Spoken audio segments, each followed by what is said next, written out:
It's a wonderful world. This is a retrofuturistic, dieselpunk, dystopia, or utopia, I guess. It really depends on what your goals and values are. Well, mechanically speaking, this is a game in which players will control empires, and they're trying to enlarge the empire, create the synergies among the resources, synergies that are as powerful as possible. And you do that in a way that is similar to what you have in Seven Wonders because you're crafting cards. Well, you're crafting hands of cards. It's only Mystic Veil, as far as I know, that you craft the card as a physical item. So you're crafting a hand of cards and then you use them to build your empire, and then you see if you get to score extra cubes. And to do so, you look at that board there. Cubes are the resource that you will use to build the sections of your empire, and there is a section in a turn where you may get extra stuff. And to see if that is the case, you evaluate each type of cube in order from there to there. And to me, it's fun that, as a reminder of that, the board looks a little bit like an arrow there. Also, we have an extra special kind of resource that can be used as a wild or can be used for specific constructions that require that resource. Also, we have tokens showing generals and financiers. And they're worth 1 victory point each, as probably you figured out from the one surrounded by laurels. Now, we said you're building an empire. You start your empire with a card, such as this one. You assign one to each player at the beginning of the game. Each empire comes with different resources, that they produce automatically every turn, plus a specific way of scoring points at the end of the game. This empire will score 3 points for each card that they own of that kind. This one for each general token, financier token, and here points for that kind of building. The cards are actually double-sided. There's another side and in which you still have resources produced every turn, but not auto-scoring. You have to figure out, you have to build your own ways of scoring points. Also, each card on either side has a reminder that when you have 5 cubes on your card of any kind, you discard them to get one of the red wild cubes, which is okay, but usually when the cubes are placed here is because you haven't found better ways of using them. So it's a little bit of a mixed blessing, unless there's something you want to do specifically for those red cubes.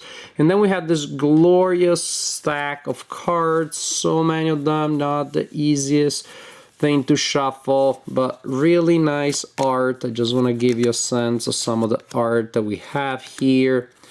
A lot of variety, a lot of different structures, colors, themes. Sometimes you have, I don't know if this is satire, like these people are just next to a nuclear plant and it's bad for their health, or in the future they're so clean that you can go and just hang out there. So these are the cards.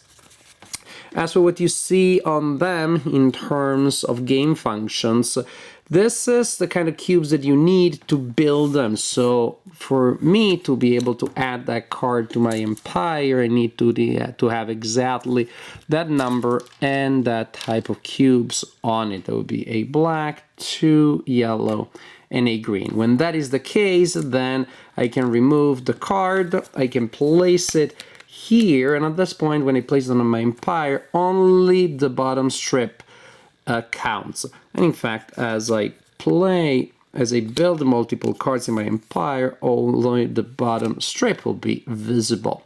And that tells me more resources that my empire produces, plus different symbols that may trigger scoring and different ways of scoring. For example, now, if that is my empire, at the end of the game, I will also score 1 point for each financier token that I have. This one simply gives me 3 points. 3 points for each building of that kind, looking at these symbols, and so on and so forth. Cards may also have a symbol here at the bottom in the center, right under the, let's call it the Empire section. This is a one-time bonus that you gain when you actually build the card. When you place all of the cubes there, you remove all the cubes and you add it, then you get that reward, which in this case will be a general token. The symbol that you see here is the resources that you gain by recycling the card, that is by discarding it. So basically the cards that you have, you can place them next to your empire, they're not part of the empire yet, face up as you're building them, or you may discard them, and if I discard this card here, then I get the corresponding cube, and this is of course a important way of getting cubes on top of what your empire will produce later. So the general idea is this: each player draws a hand of 7 cards from the deck. 7 Wonders, Sushi Go style. You choose a card from your hand, you put it face down in front of you, you pass your hand to the next player, and you get another hand of cards from the player sitting on your other side, and then you choose one, you put it down, pass it around, until everybody has 7 cards face down in front of themselves, and because all of those cards have been assigned. At that point, the players start building stuff. You can actually reveal your cards and you start using them to build things. So for each card that you picked up, in any order, you decide if you want to add it to the section that you're constructing or if you want to recycle it for resources. And say, for example, I decide that I want to build that one, then I discard this one for a black cube that I immediately place there, and things like that. And maybe I also want to build this one, and then I also recycle this one for a black cube, and then maybe I decide to build this one, and I have other cards that give me these. So as you can see, the cards may take several turns to build, but you want to build them as fast as possible because that means they're going to start giving you bonuses and advantages as fast as possible. So everybody builds their cards, and again, if you complete the construction, then as soon as it's completed, you immediately remove all the cubes on it and you add the card to your empire. Next we get to the production phase. In the production phase, we check how many resources we can produce in our empire of each kind or in that order. So first we say, okay, how many does everybody produce of that gray cubes? And I'm looking at my empire and I only see 2. I say, I produce 2. And well, I get 2 cubes, which is, good enough. I can immediately assign them to my buildings, incidentally, which means that I may be able to complete buildings also during the production phase, and if they are buildings that will produce later, then I can still actually use them for production, the very production phase in which they're built. Also, for each color cube, the player that produces the most will get a benefit, will get a financier or a general, and which one is which is indicated there. So whoever has the most gray cubes, produces the most gray cubes in a turn, will get a financier. Whoever produces the most black cubes in a turn will get a general, and so on and so forth. And this is pretty much the idea. You evaluate every category, so producing things.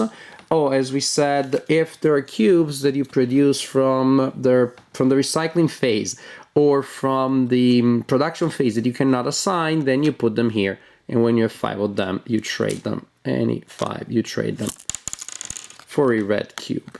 So this is the idea. Craft hands of cards, build them as buildings or recycle them as construction materials, check to see what cubes you produce and what tokens you're able to get through majority each turn. Then you move to the next round, in which you also change the direction in which players send their cards during the crafting phase. And there's a nice reminder, you play like this for 4 turns, and at that point you evaluate all of the scoring abilities, scoring traits that you have been able to put together, and you compare them with the resource that you have. So you tally all of your points, and at the end of the fourth round, the player with the most points wins the game.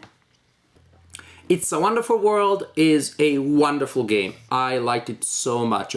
And I'll just release here a blunt, bold statement. This game, to me, has sent Seven Wonders to retirement. Because, of course, it scratches that itch. Of course, it has that general theme and idea. But this one does it better. It feels like it goes faster, it moves faster, it has a more interesting pace that keeps me engaged more.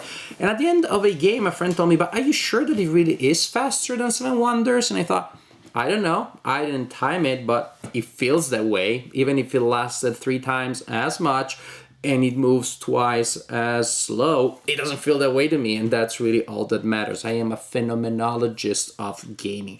What happens in my experience is what matters. What games do when no one's looking is of no interest. It feels faster, it gets to the point faster than Seven Wonders. And I have the impression it gives you more paths to victory. Seven Wonders gives you several, but ultimately you know the players are gonna go for those main things that allow you to score. Here you decide what you're gonna score as the game progresses. You create your combos and you create ways to score those combos, otherwise what's the point? And yet, although it's important to have a long-term plan, if I have a combo that scores me generals, I want a lot of those, and yet at the same time you can still make some late game adjustments that are pretty impressive. Oh, this card is 15 points, just like that, brutal 15 points. What if I burn a lot of resources and I get it? And to me that's important also, the cards that just give you points, not parts of combos, because those you can try to build them at any point during the game. In other games where you're building combos, by the last turn your course is set, there aren't any adjustments that you can do. But I was able to win a game precisely because I spent pretty much the last turn just building this ginormous 15 point worth card. So I like that. The game feels more fluid. It doesn't feel as railroaded as in Seven Wonders. I really love the craft mechanic, and yet how it interacts with the time where we look at the board and we check superiority there, because then again it's not just we're picking up resources, but we are using them, and it's really fun to chain things off. I take the gray resource that allows me to complete a building that will give me the black cubes, and so now I'm doing that and I use those for something else. When you manage to create those chains of effects, it's definitely very rewarding and satisfying. Card crafting, well, we have had several variants, and when I saw that this seemed to be again a civilization building, I was a little bit worried, but no, my worries were completely not justified. This game turned out to be really fun, really engaging. It can be confusing at the beginning precisely because there's so many options, so maybe the first game that you play will be a little bit slow and some players take longer than others when you have so many good things that you want to do. And also these decisions are important because yes, you can change direction in the course of the game, but if you start building a building, you probably want to complete it, and then, well, that means that then I am committed to that for a period of time. I believe actually that's precisely something that I like. There's a really nice balance between a mid and long-term strategy, because these buildings need to be built, and yet some quick term, grabbing some objectives, seeing an opportunity of completing a quick building that will give me that production icon or will give me that scoring icon, etc, etc, etc. So I like that. There is definitely an interactions here between long-term and shorter terms objectives. I was constantly engaged, I was constantly excited. There was an element of almost push your luck. Will there be the cards that I need in this hand of cards? Or I know they're there, but will they get back to me, or will somebody else take them? Whatever, I'm gonna take this card and I hope I can finish it, because in this case it's really great. and it turns out that you can't, well, at least I can burn it for resources that is not completely wasted. So when all is said and done, It's a Wonderful World is a game with a lot of interesting decisions, with a mechanic that you probably know already, but it's done and implemented really well here. The fact that the game looks amazing because of its art doesn't hurt either. So It's a Wonderful World. High endorsement from me and from my group. We definitely all enjoyed it.